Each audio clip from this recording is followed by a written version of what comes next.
Mari jemput berkah. Bismillah. Ini kan tema kita pengen kaya. Tadi kita menjawab pertanyaan ibu-ibu yang hadir di studio udah.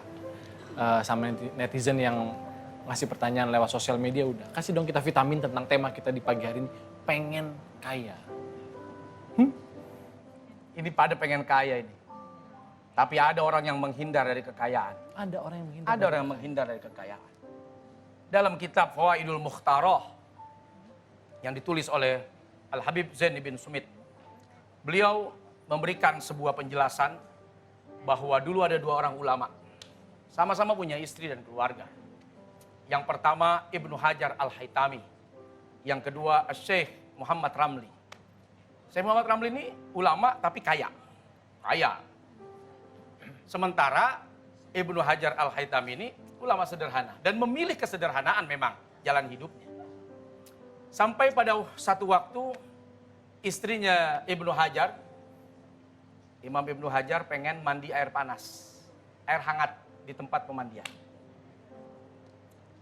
Ya udah, kata Ibnu Hajar, tak kumpulkan dulu lah uangnya. Dah dapat nih, terkumpul sudah kurang lebih 15 dinar. Sampai di tempat pemandian ternyata itu udah diblok. Apa namanya, disewa. Iya. Oleh istrinya Imam Ramli.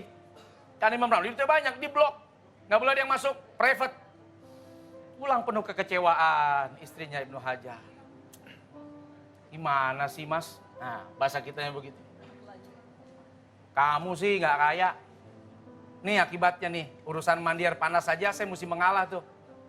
Sama istrinya Syekh Ramli. Dia blok tuh semua tuh. Saya balik, malu saya. Tuh ambil tuh duit yang kamu kumpulin. Sedih saya mas. Mas nggak dapat apa-apa dari ilmu yang mas dapat. Kita nggak punya apa-apa, hidup kita susah. Kata istrinya kepada suaminya nih, Ibnu Hajar Al-Haytami. Namanya laki-laki. Oke, kalau pilihan kamu adalah dunia, ikut saya ke sumur Zam-Zam.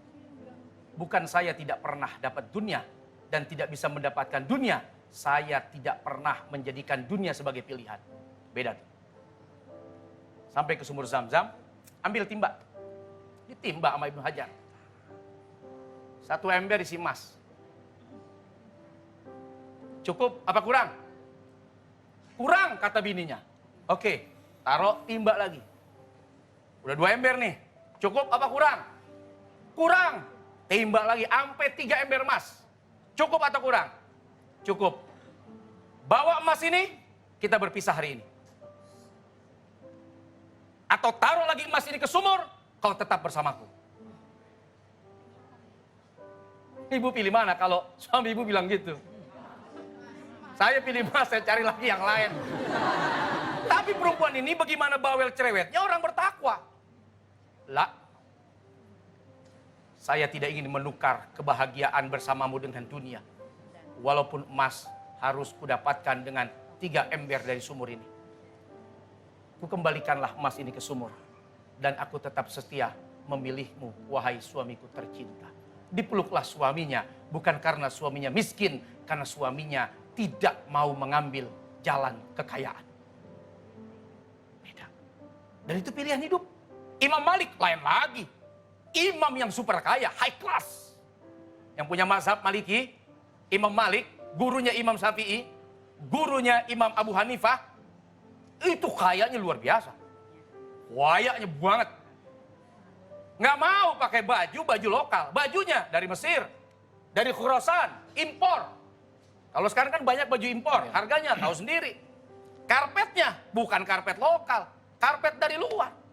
Dan beliau tuh paling sebel kalau ada orang kaya nyembunyiin kekayaan. Karena ada firman, wa amma bi ni'mati rabbika fahaddits. Kalau kau dapat nikmat dari Tuhanmu, kasih tahu. Dan Imam Malik tuh mengambil ayat ini untuk kasih info.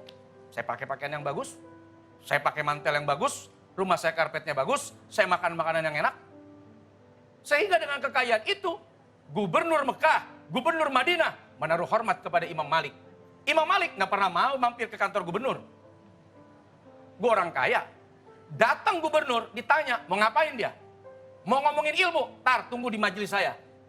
Mau ngomongin sesuatu yang bersifat duniawi? Bukan di sini tempatnya. Sampai Imam Syafi'i itu mau ketemu Imam Malik berguru. Itu ada sejarahnya. Tidak langsung ke majelisnya Imam Malik. Karena terhormat betul Imam Malik kedudukannya. Dia melapor ke Gubernur Mekah. Gubernur Mekah kirim salam kepada Gubernur Madinah. Diantar. Saya tidak ingin bicara dunia. Saya bukan sedang ingin bicara soal agama kepada engkau. Saya ingin mengantarkan seorang anak muda yang ingin belajar kepadamu, wahai Imam. Keluar Imam Malik. Lebih dihargai orang yang mau belajar. Dan itu pilihan ulama juga. Imam Malik. Dengan hartanya, akhirnya Imam Syafi'i ketika mau belajar kepada Imam Malik. Muhammad bin Hasan. Yang super kaya juga. Diberikan ongkos belajar. Kalau sekarang mau ongkos kuliah. Ongkos belajar, ongkos kuliah. Kau sudah lulus nih. Dari tempatku belajar. Muwatta sudah khatam. Sudah selesai. Kuberikan kau ongkos. Berangkat kau. Ke Syekh Muhammad bin Hasan. Yang kayaknya luar biasa lagi. Dari Imam Malik. Begitu sampai. Itu di meja makan bukannya oncom. Mending oncom. Kadang saking susahnya nggak ada apa-apa. Angin doang. Bukan oncom. Bukan kerak nasi. Bukan lemper. Emas batangan tuh mambrak. Di meja tuh. Di meja makannya. Syekh Muhammad bin Hasan. Imam Syafi'i sampai melirik. Waduh. Kata Syekh, aku tahu yang ada dalam perasaanmu.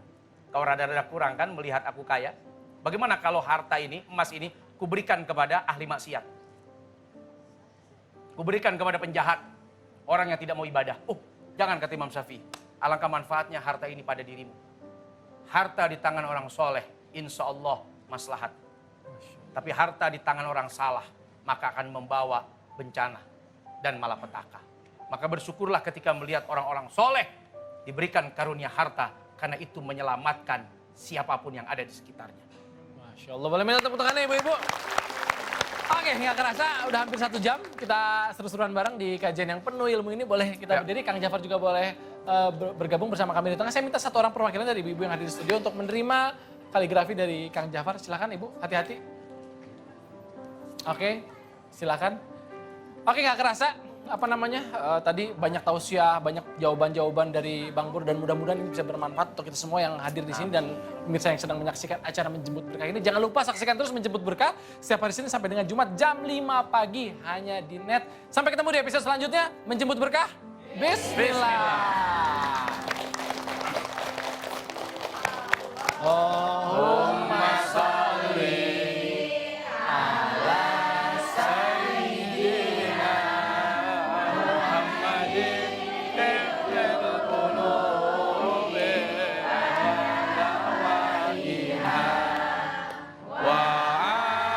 Fiat